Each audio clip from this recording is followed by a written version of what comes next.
Hey, it's Theresa, and in this solo episode, I'm giving you a behind the scenes tour of what it was like to begin the creation process of my Audible version of my new book. I'm going to tell you how I chose my studio, what it was like to work in the studio, and all sorts of tips and tricks from my failures and successes along the way. Stay tuned and enjoy the ride. Welcome to another episode of Becoming More Me. I'm excited to talk to you today, if I still have a voice to do it, because I have been in the recording studio most of this week recording the Audible version of Becoming More Me, tapping into success, subconscious secrets of an ADHD Entrepreneurial Mom, my new book that will be launching later this month. I can't believe how close it's getting. And, I've gotten several pieces of feedback that were very complimentary over the last few weeks about how when I say in a podcast that we're going to do like this, and this, I actually do it. Or when I say that I'm going to outline my process for something, I actually give you like what happens, how it works, what I do in detail. And that's something that I carried over into the book in a lot of it with processes and things that are given. And I've also had a lot of people ask me what the experience of recording my audiobook has been like. And I'm only halfway through the process right now, but I thought I would just reflect on that because so far, this is my favorite part of the book creation. And it speaks to all these little full circle moments in my life. So, growing up, I loved acting. I got kind of starstruck when I was cast as the lead in the Ugly Duckling play in the first grade, and I had my solo song, and I got to sing, I'm a swan, and do the whole thing there. I loved it. And I did all sorts of things throughout high school that allowed me to express my creativity, sing, dance, act, perform.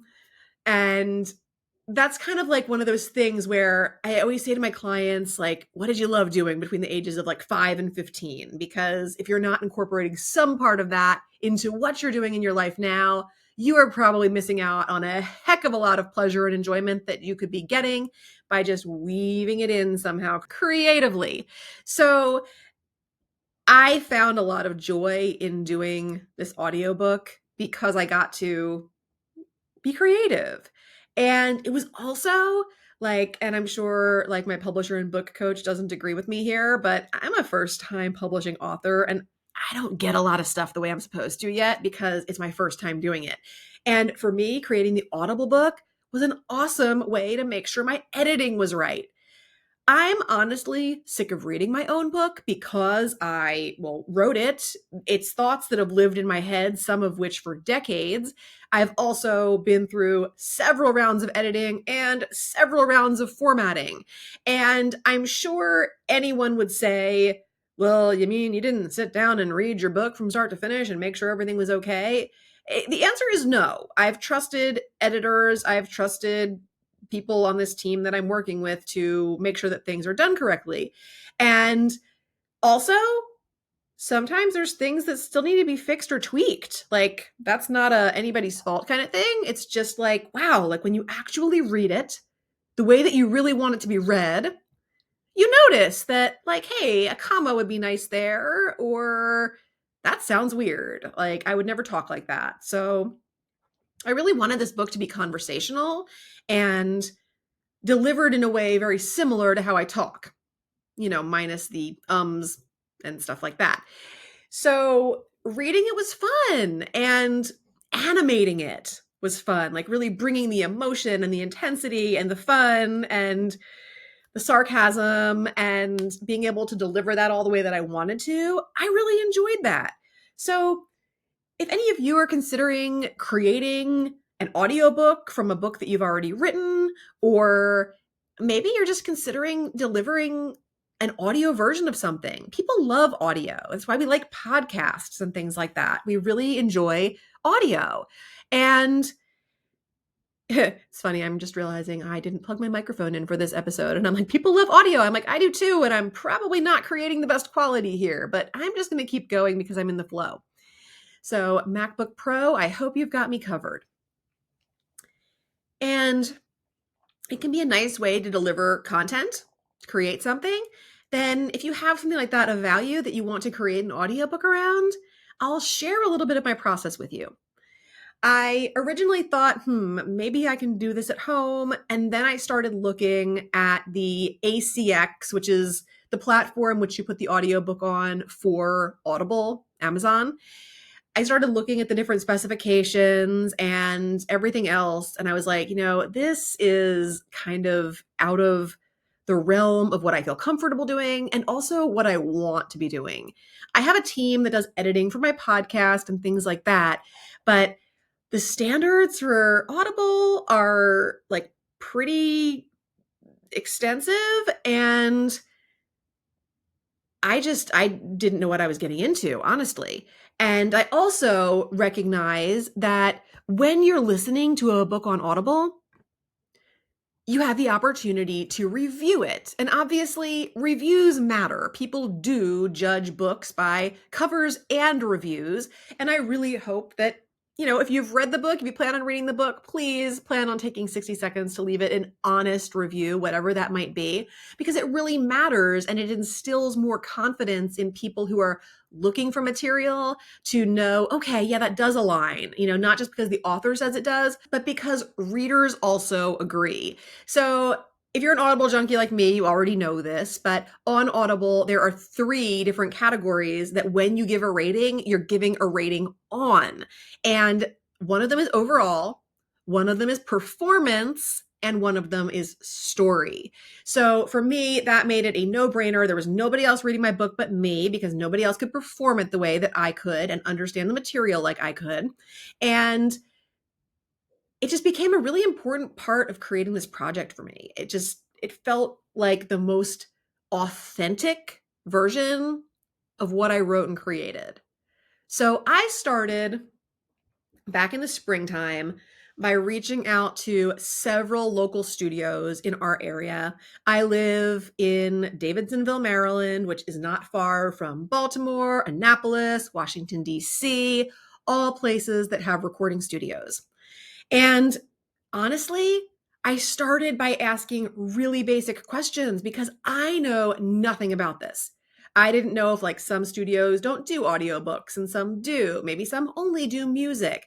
I had no idea what the time commitment might look like. I had no idea what the rates were like. I had no idea what the ballpark amount that it would cost to create an audiobook would be. And obviously, that varies a lot from studio to studio. So we'll get back to that.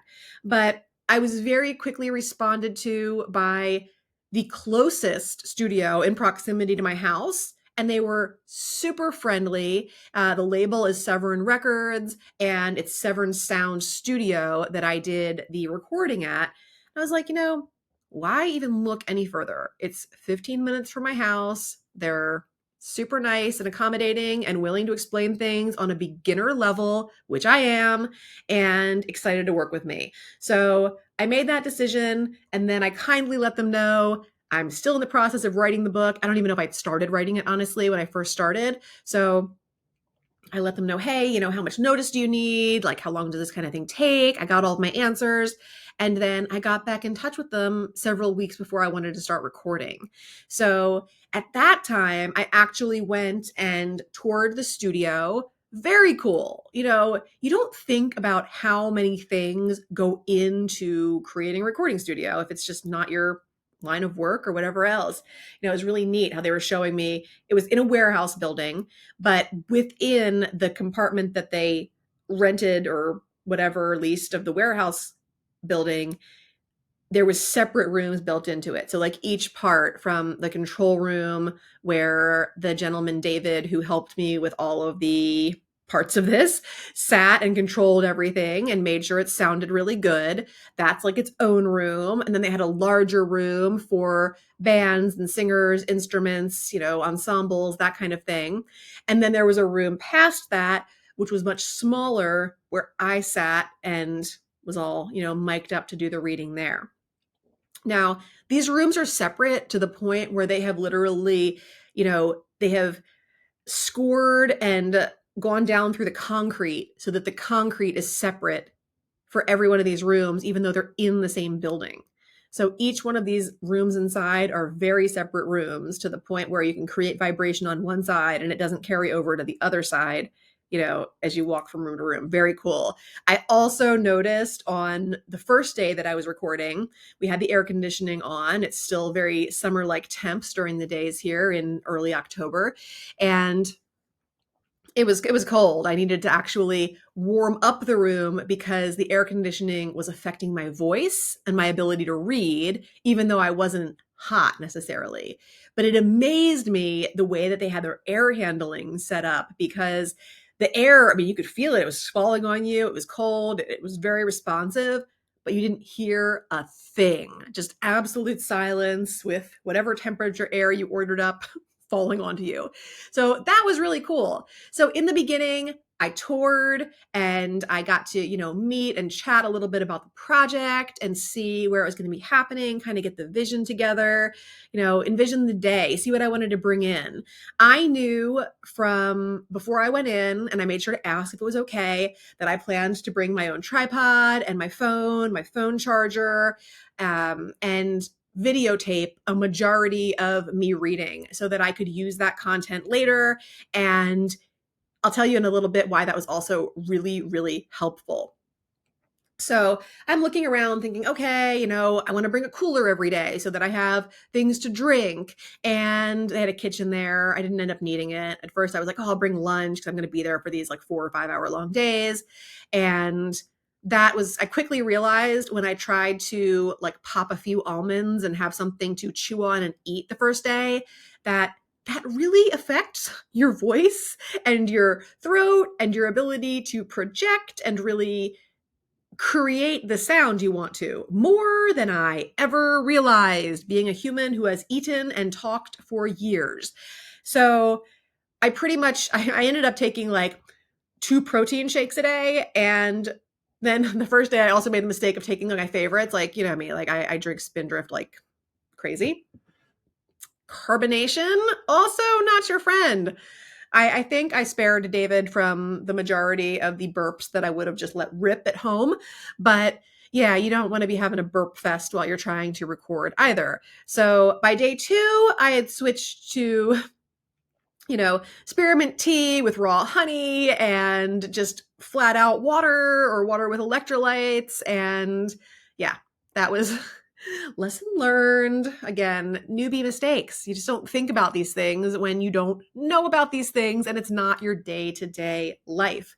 So I brought some drinks and things each day. I brought my footrest, like that I have my feet on right now in my office. I have special cushions that I like, that I have one under my butt. I've got one on my back for lumbar, and I have one under my feet. And they are my favorite. I test drove many before purchasing these. These are my favorite. So they had a chair similar to my desk chair in there that was very ergonomic and comfortable, but I did notice I was kind of like fiddling with places for my feet. So by day 2, brought my footrest, and that made things extra comfortable. And I also had layers. I learned that lesson on day 1. I thought I might be hot. I actually had packed on day 1 shorts and a t-shirt in case I got hot, but I never really got hot. So by day 2, I actually brought a sweater because there were times when I got cold. And, being in a very temperature controlled environment. And also it's like, you don't even realize there's an outside world. Like once you get into the studio for a few hours and then you go walk outside, it's like, whoa, like there's sounds out here. There's birds, there's cars, there's life, there's things happening. And it's very easy to kind of like get into that cave. And it's a strange thing that's a little hard to explain. So, and then I brought my laptop. I read my book off of the formatted PDF that was like 90%, 95% formatted by the time I was going into the studio. And for me, it was a great way to make sure there weren't further mistakes. I know my publishing company was not excited that I had, a dozen more changes that I needed made when I was done, but we'll get it the way that it needs to be gotten, right? So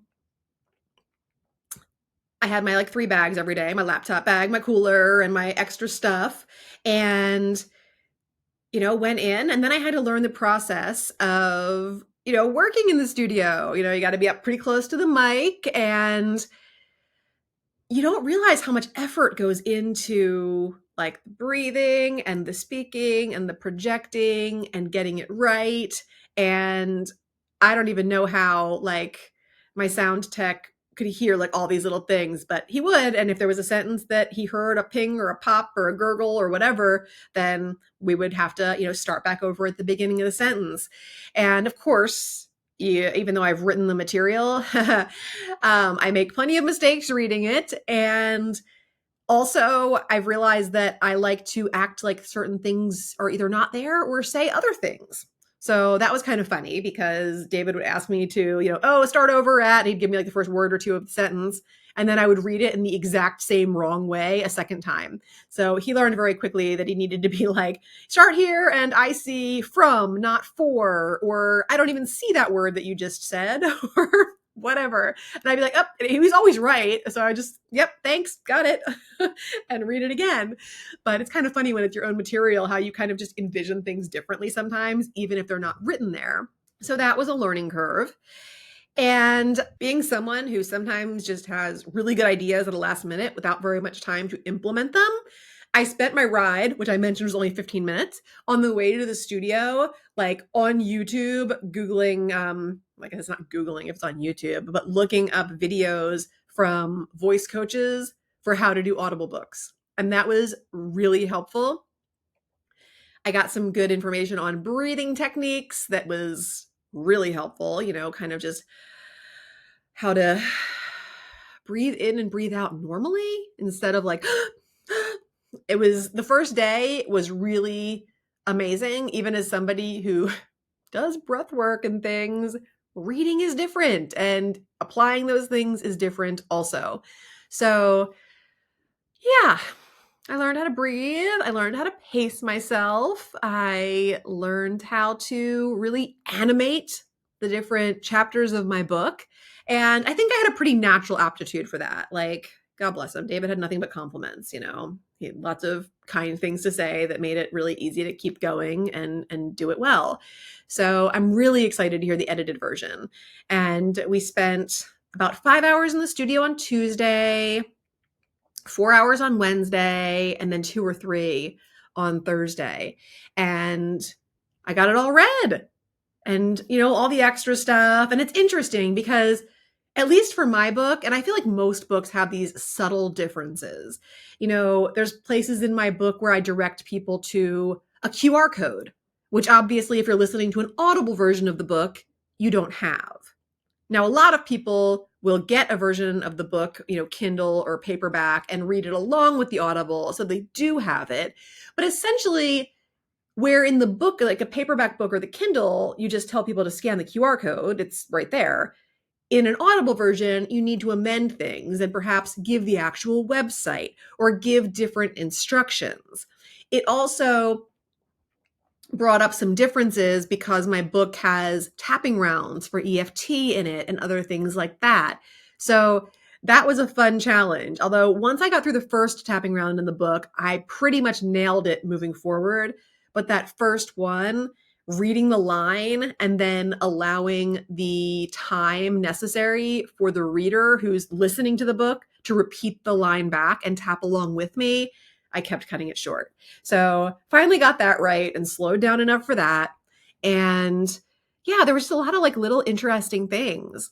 And then if anything like was a mistake or I wanted it to be done differently, then I had to learn how to do pickups.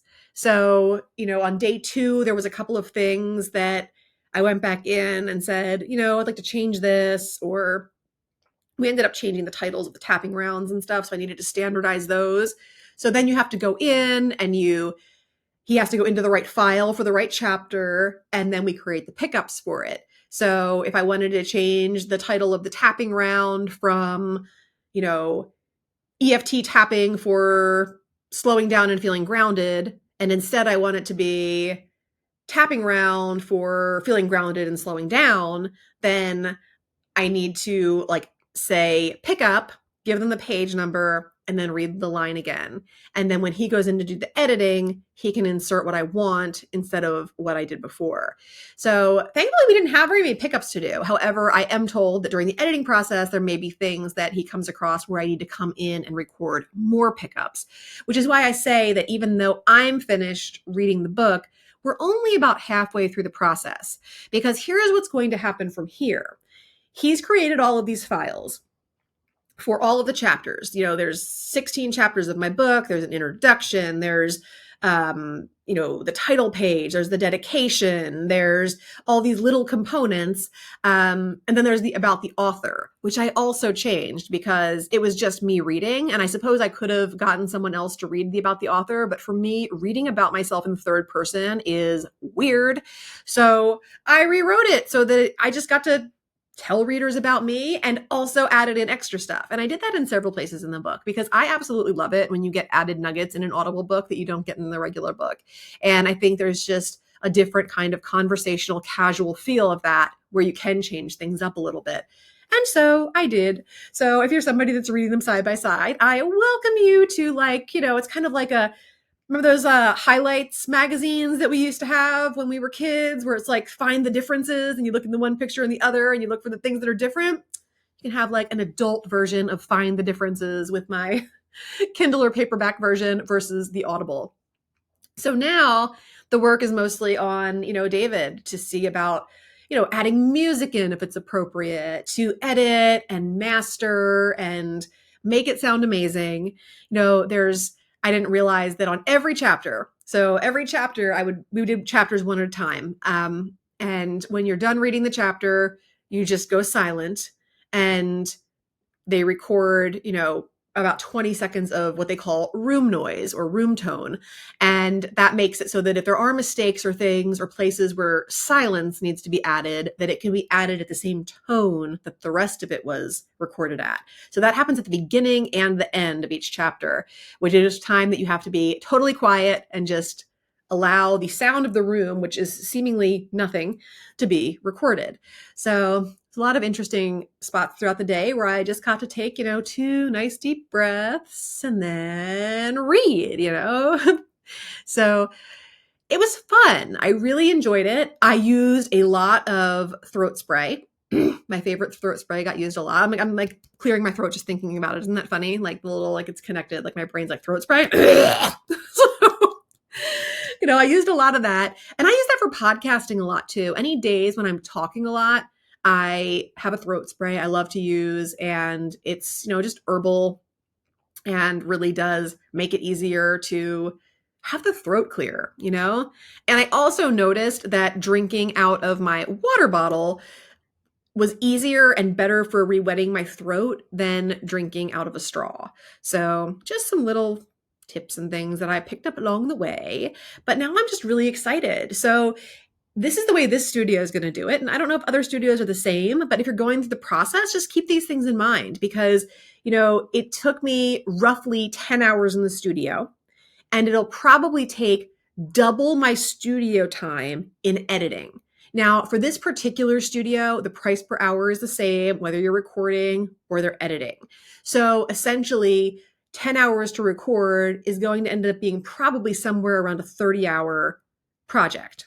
Now, studio prices differ from place to place, but I looked up the kind of average for what a normal price is to think of for finished hours of an audiobook.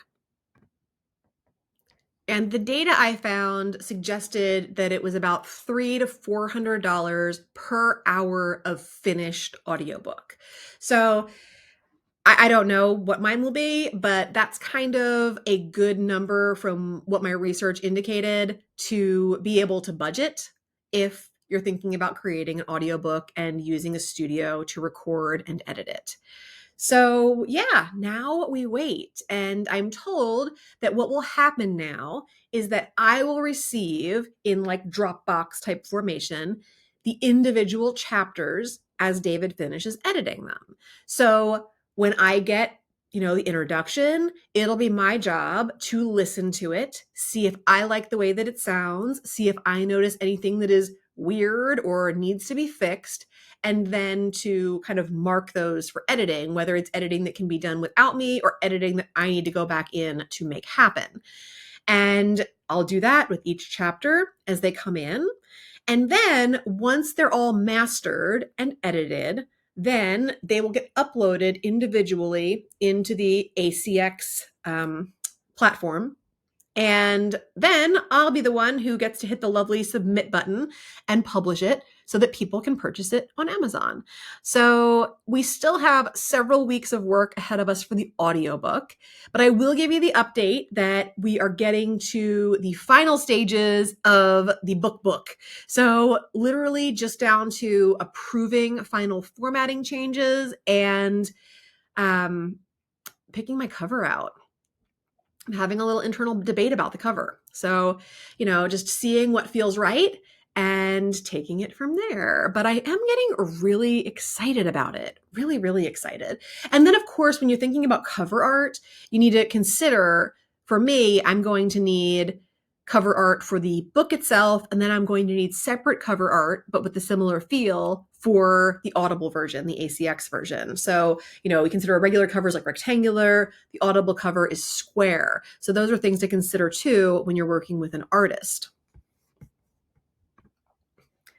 Okay, so here's a tip that I promised you from the beginning about videotaping myself while I was doing the recording. Now, in order to keep the videos kind of varied and have stuff from different angles, a couple of the days I recorded from this side, a couple of days I recorded from this side, I switched it up. And it worked in both circumstances, but on the day when I recorded, because I had my Remarkable tab, like my electronic notepad with me. And when I recorded, and I'm right-handed, so when I recorded from the left side and I could see my right hand moving, it was perfect because anytime that I found something that needed to be adjusted in the text, I made a note on my Remarkable tab. And sometimes when I went to look at my Remarkable tab later and think of the note, I'd see the page number and then I couldn't remember what it was that I wanted to change or what have you. But because I had the video, I could go in on my phone, I could pull up the video, go to edit, because like on iPhone, like when you go to edit, you can actually just scroll through the video. They were long videos. I mean, some of these videos were on average between 25 minutes and an hour, depending on how long the chapter was or how much I just didn't press stop in the middle of recording.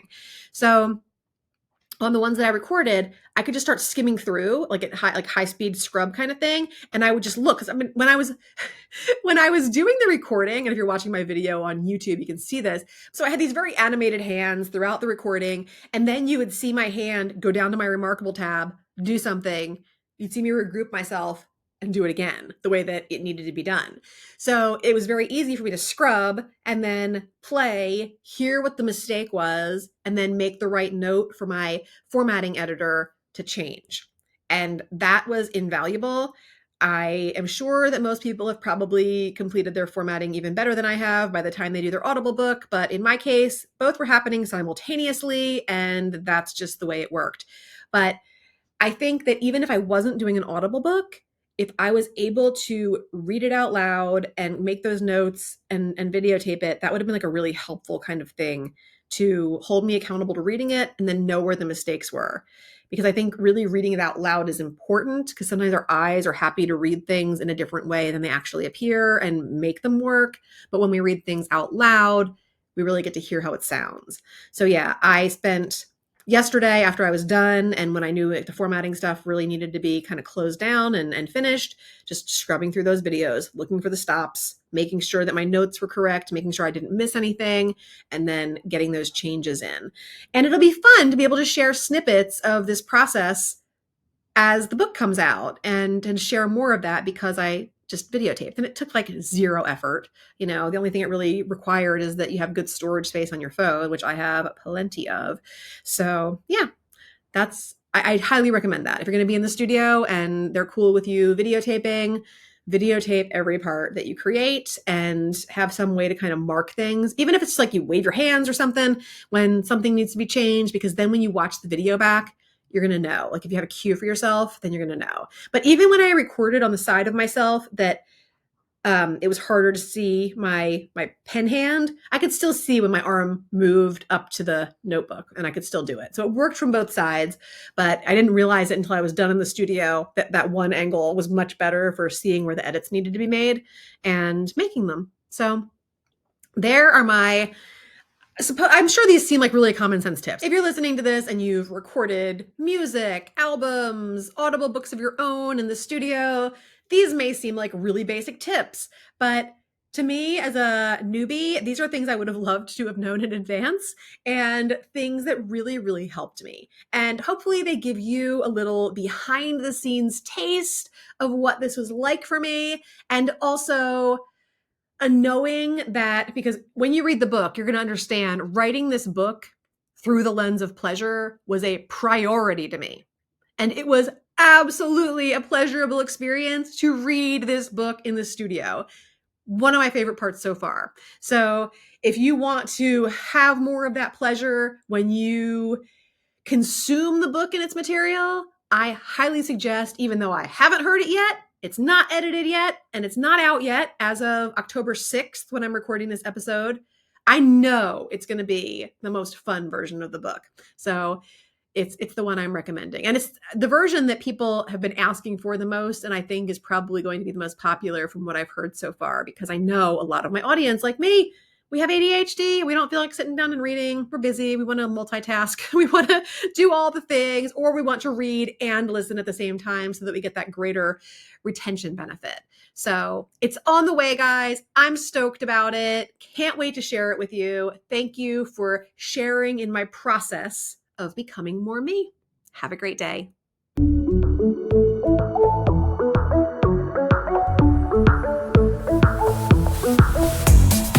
Thanks for spending some of your precious time with me today.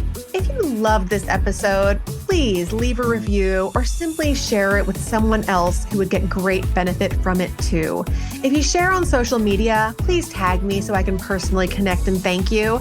Until next time, keep taking bold and brave steps towards becoming more of who you want to be in this world. You are capable, you are worthy, and you are enough. And if your inner critic is still trying to argue with those facts, hit me up. We've got work to do.